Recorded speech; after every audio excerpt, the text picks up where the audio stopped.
एक औरत ने ठान लिया था कि उसे ऐसा पति चाहिए जो सिर्फ उसके पैसों के लिए न आए बल्कि सच्चा प्यार करे। इसलिए उसने खुद को एक भिखारिन का रूप दे दिया और सड़कों पर भटकने लगी, इस उम्मीद में कि किस्मत उसे उसके सच्चे हमसफर तक ले जाएगी। एक दिन एक आदमी अपने काम से लौट रहा था, तभी उसकी नजर उस भिखारिन पर पड़ी। उसे देखकर वो चौंक गया। इतनी जवान लड़की और पहले ही जिंदगी से हार मान चुकी थी। उसके चेहरे की मायूसी देखकर उसे दया आ गई और उसने उसके कटोरे में 10 रुपए डाल दिए। उसी पल उस औरत ने सोच लिया, यही है वो आदमी जिसकी मुझे तलाश थी। जैसे ही वो जाने के लिए मुड़ा, उसने उसका कुर्ता पकड़ लिया और बड़ी मासूमियत से बोली, 10 रुपए में तो घर जाने की बस का किराया भी नहीं आता। उसने उससे 100 रुपए और मांगे। आदमी झिझका, वो खुद एक दिन में इतना कमाता भी नहीं था, लेकिन उस लड़की की हालत देखकर उसने लंबी सांस ली और अपनी जेब से आखिरी 100 का नोट भी निकालकर उसे दे दिया। लड़की ने कहा, मैं तुम्हारे पैसे यूं ही नहीं लूंगी, अगर तुम्हें कभी मेरी जरूरत पड़े तो मुझसे मदद मांग लेना। आदमी ने उसके फटे पुराने कपड़े देखे और मन ही मन सोचा, ये भिखारिन मेरी क्या मदद कर सकती है। उसी वक्त उसका फोन बजा। फोन उसकी माँ का था। कुछ दिन पहले उसने अपनी माँ से डींग मारी थी कि शहर में उसकी एक अमीर गर्लफ्रेंड है। अब माँ ने कह दिया कि आज ही उसे घर लेकर आना पड़ेगा, नहीं तो शादी उसकी बचपन की मंगेतर से कर दी जाएगी। आज माँ का 60वां जन्मदिन था और वो बचपन वाली लड़की भी घर आ रही थी। वो कुछ कह पाता इससे पहले ही माँ ने फोन काट दिया। उसे न अपनी एक्स से प्यार था,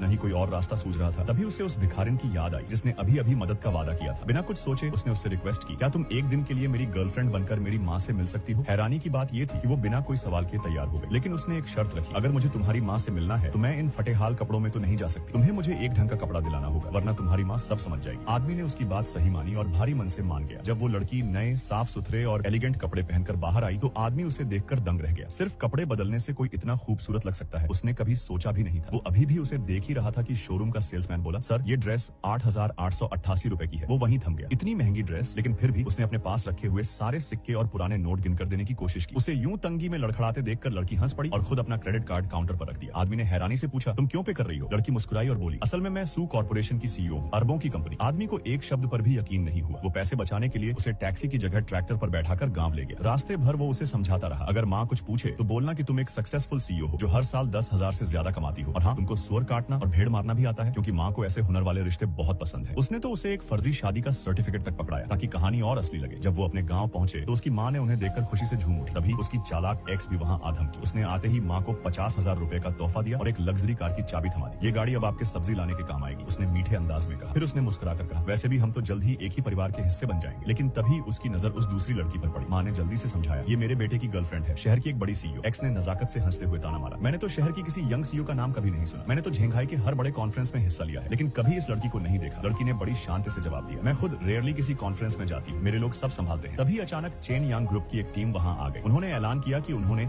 अभी अभी सू कॉर्पोरेशन की सीईओ से इस जमीन का कॉन्ट्रैक्ट साइन किया है। अब यहाँ उनका पारिवारिक घर गिराकर एक लग्जरी रिसोर्ट बनने वाला है। ये सुनते ही माँ के होश उड़ गए। उसे समझ आ गया कि इन लोगों को नाराज करना उनके बस की बात नहीं। वो तुरंत एक्स की ओर मुड़ी और गिड़गिड़ाकर बोली, बेटा कुछ तो मदद कर दो।